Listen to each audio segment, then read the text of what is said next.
J'ai fait construire une grande table pour que les chevaliers s'assoient ensemble. Je l'ai voulu ronde pour qu'aucun d'entre eux ne se retrouve assis dans un angle ou en bout de table. C'était compliqué, alors j'ai essayé d'expliquer ce qu'était le Graal pour que tout le monde comprenne. C'était difficile, alors j'ai essayé de rigoler pour que personne ne s'ennuie. J'ai raté, mais je veux pas qu'on dise que j'ai rien foutu. Parce que c'est pas vrai. Non, mais si, hein, faut pas prendre ce qu'on dit au sérieux. Vous savez bien qu'on est des cons, nous.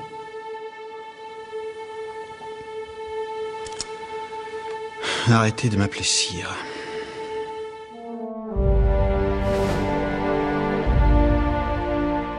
Je pense que c'est la 5, parce que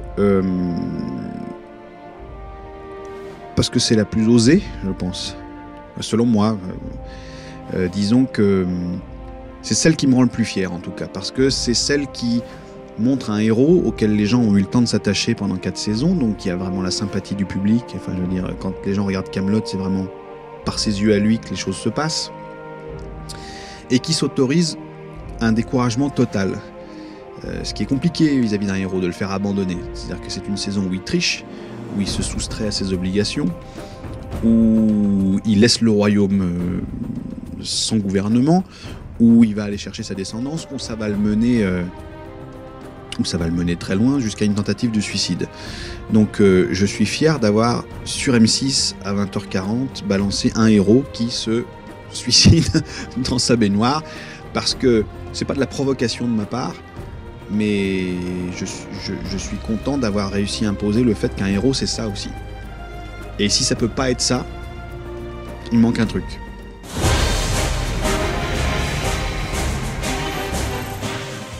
Que c'est la représentation la plus directe que je pourrais vous faire de quelqu'un. Je pense que quelqu'un, pour moi, c'est dépressif, certainement. Soit parce que je le suis moi-même, peut-être, j'en sais rien, soit parce que... C'est quoi son problème à Arthur? C'est d'être lucide, c'est tout. C'est qu'il voit les choses, il voit l'inefficacité de ce qu'il a autour de lui, il voit la taille de la tâche qui l'attend et le fait que ce soit pratiquement insurmontable.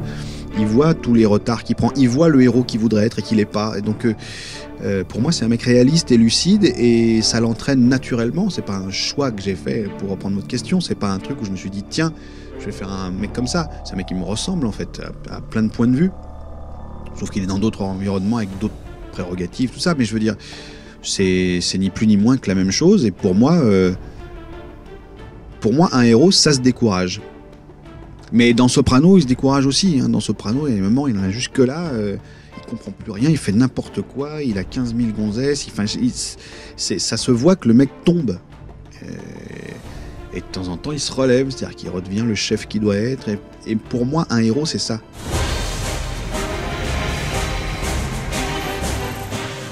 Je peux pas vous dire encore si c'est 10, 11 ou 12 nouvelles. En fait, qui correspondent chacune à un groupe de personnages, soit un clan, soit etc. Voilà, ça va sortir. Ce qui est prévu aussi, c'est la version améliorée de ces nouvelles, éventuellement pour tablette ou tout ça, avec les dialogues prononcés par les acteurs, joués avec un décor sonore, avec des graphismes comme ceux d'ailleurs qui sont déjà un peu dans le genre dans l'expo. Ça pourrait être des paintings, mais aussi des choses plus croquées comme des stories ou des choses comme ça. Mais ça change pas que c'est quand même quelque chose qui se lit, en gros. Et le truc, c'est qu'une fois que ce monde existe et qu'il est dépeint pour tout le monde, proposer à M6 quelque chose d'un peu particulier, soit une spéciale, par exemple, un 90 unitaire, qui soit qu'une seule soirée, parce que je vais pas me relancer dans les trucs justement dont je parlais, de concurrence, de programmation sur la longueur et tout ça, parce que je veux vraiment que ça ait la gueule d'une spéciale, justement. D'une soirée, quoi. Donc je vais proposer ça. Ce que je ne peux pas affirmer, c'est que ça aura vraiment lieu, parce que j'ai pas vendu ça encore, quoi. Et que je sais pas leur réaction aujourd'hui vis-à-vis de leur grille. Est-ce qu'ils veulent du Kaamelott encore? Si oui, comment? Qu'est-ce qui peut passer? Qu'est-ce qui ne peut pas passer? Et puis il y a W9, et puis il y a tout ça. Enfin, je veux dire, il y a d'autres choses, quoi. Donc je peux pas présumer de tout ça. Naïvement, je vais aller voir la chaîne sur laquelle ça a été créé, et je vais leur proposer ce que j'ai envie, puis je verrai ce qu'ils répondent.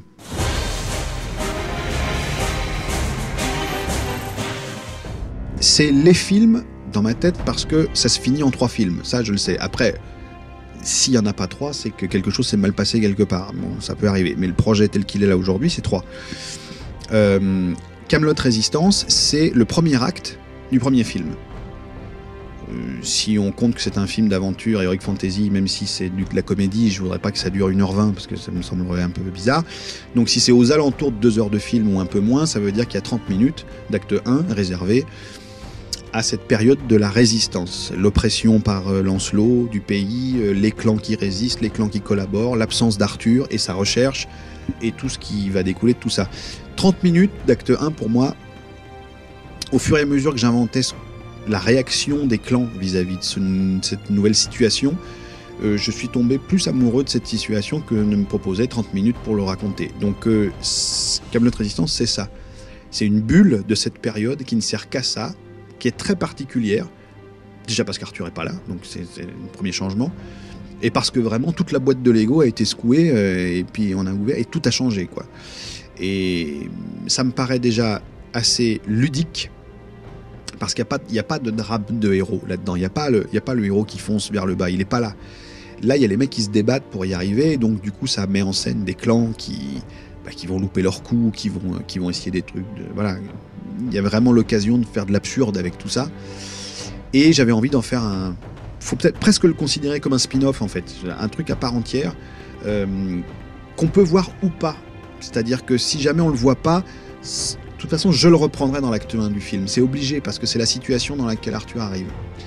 Mais ça a un petit pouvoir, c'est que pour ceux qui ont vu les deux, ou lu celui-là et vu la suite, la situation catastrophique dans laquelle Lancelot place le pays fait que le retour d'Arthur est plus attendu encore. Et qu'on va plus sentir encore tout ce qu'il a à régler et tout ce qu'il a à sauver. Donc ça sert un peu tout le reste, Kaamelott Résistance. Ça assied la situation dont j'ai besoin. Vous allez rentrer en Bretagne. Quand? Ne coupez pas avec des camps, des cinémis, fermez-la. Bon, ça va. Vous allez colporter un message de ma part. Vous allez expliquer aux gens que je les encourage à se distinguer par un fait d'armes de leur choix. Ouais, en fait, ce que vous voulez, c'est dénicher les meilleurs éléments. Oui, je vais pas gouverner avec des bras cassés. Moi je le fais ça. Je pars à l'aventure.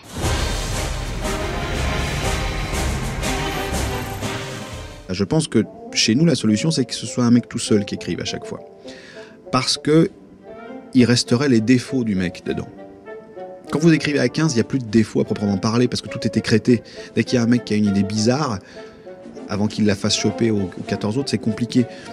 Une idée bizarre, c'est forcément personnel. Et ce qui est personnel contribue à la signature. Et ce qui nous manque, c'est de la signature, c'est que ça ait de la gueule. Vaut mieux que ça ait des défauts et de la gueule, plutôt que pas de défauts et une gueule un peu partagée entre tous, et c'est très curieux comme truc. Moi, je pense que faut pas s'intéresser au sujet. Moi, j'ai peur de ça. Dans les conférences, dans les trucs comme ça, souvent il y a une histoire de sujet. Est-ce qu'en France on s'autorise tous les sujets? Oui, mais regardez, aux États-Unis ils parlent de tout, puis nous on n'a pas le droit de... Je crois que ça c'est pas vrai du tout. Le sujet a jamais fait une bonne série ni un bon film. Il y a des sujets qui donnent des grosses merdes, et des mêmes sujets qui donnent des chefs-d'œuvre, et des mêmes sujets qui donnent tout le spectre qui va de la grosse merde au chef-d'œuvre. C'est rien un sujet. Moi, les films que j'aime, je veux dire,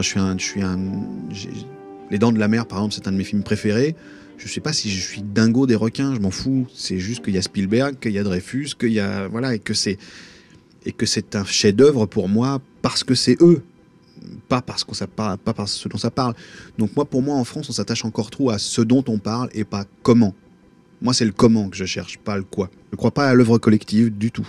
Du tout, du tout. Je crois qu'encore une fois, la petite flamme très particulière qui réside dans la personnalité d'une œuvre, elle est dans le cœur d'un mec ou d'une nana. Après, collectivement, cette petite flamme doit être préservée.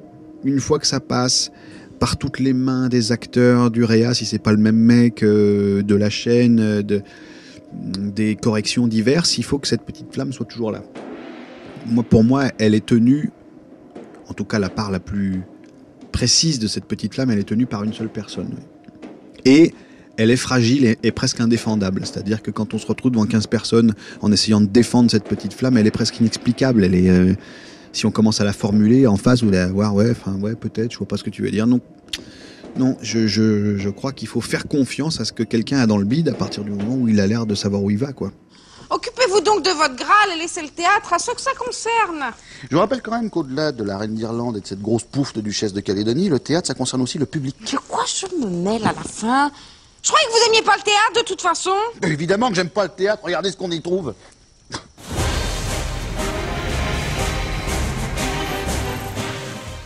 C'est un retour au public. Mais j'ai toujours cherché ça. Hein. La saison 6 de Kaamelott, elle a été ouverte au Grand Rex avec moi dans la salle. Parce que moi, au bout d'un moment, je bosse pas pour Médiamétrie, quoi. Pour moi, ça n'a pas de couleur. Moi, je viens du public, du vrai, de celui qui fout les jetons, en fait. Ce qui manque à la téloche et au cinéma, c'est les jetons. Il n'y a plus les jetons. Parce qu'il n'y a personne. Donc... Et puis ma mère m'a toujours dit, c'est ma mère qui m'a appris à jouer. Je crois qu'au cinéma et à la télé, on fait ce qu'on sait faire, mais on progresse pas. Parce qu'on fait que des petites tranches, on fait des trucs dans le désordre, on joue la même réplique toute la journée, ou 3 répliques voilà. Là où on progresse, c'est sur la scène. C'est là où on parfait son métier, sa technique d'acteur. Donc je pense qu'un acteur doit jamais rester loin, trop longtemps de la scène, parce qu'en fait, il ne fait qu'exploiter ce qu'il sait, sans jamais le parfaire. Donc... je crois que je fais mon boulot en montant sur scène, tout simplement.